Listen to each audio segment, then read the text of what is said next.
Did you think that Brawl for All was a good idea or a bad idea? Because so many guys got hurt. One of the worst ideas ever.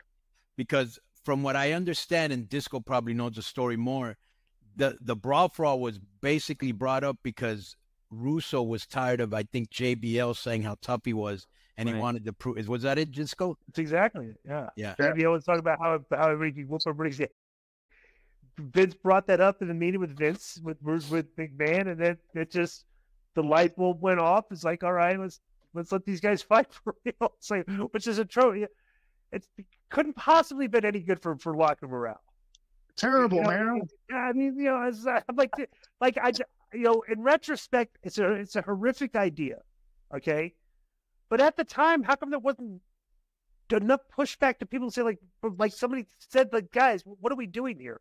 Well, why are we doing this? Because Vince was backing it, and you had a lot of guys, and they knew which guys to ask to do it. Right. A lot of guys that you ask them like something like that, and they're not gonna, you know what I mean? Right. They're gonna be like, Godfather says he could whoop. Man. You're giving like $5,000 to do it too, right? It would, which is like, which is nothing if you think about it. They have like been smart. Hey, how about 100? And then they kept changing, the rules as they went along because Blackman was destroying everybody. Yeah.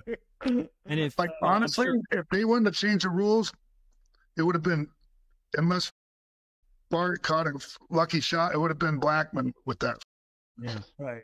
And I'm sure Sean knows, I don't know if Conan and D, I know the original reason supposedly it was started was for because JR thought Dr. Death was going to mow through everybody, and that would start his push to go towards Stone Cold.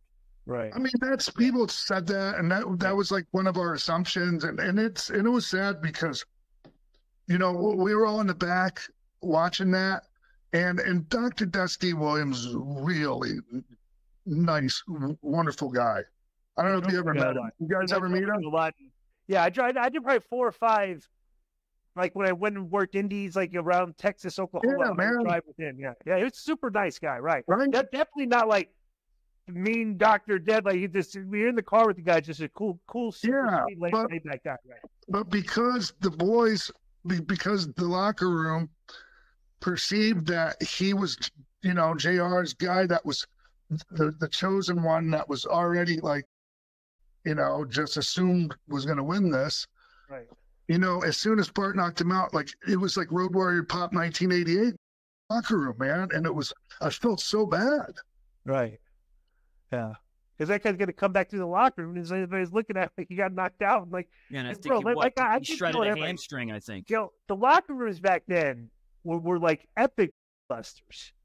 Like guys, so like you can, like I was telling the story the other day, like if you remember, like if you went out and you had a great match, like you had a botch, like you screwed up a spot in the match, you were like, oh great, here I go. When you're coming back through the curtain, you're going to get it from everybody. Like Kidman was going to make fun of you, like Conan was going to make fun of, like you were just going to just this. Everybody was like just busting each other's constantly nonstop, but I never botched, Glenn, so I can't relate to what you're talking about. But you know how it was, like people pop, like when there's something like that, so like, yeah. I usually beat everyone to the punch, like as I'm walking through the curtain, I'm already beating out of myself over it. Yo, what up? This is Conan, and I host Keeping It 100, my co-host, Disco Inferno, unfortunately. Well, I'd say you're my co-host. Listen, every Thursday here on Spreaker, we talk pro wrestling, sports, movies, music, TV, pop culture, and some politics. It's everything the rest of the pro wrestling podcasts are not. Tune in to hear myself, the superior one, educate and inform. Tune in to hear me bury Disco. That's very disrespectful. Join us every Thursday on Spreaker and keep it 100. Boom!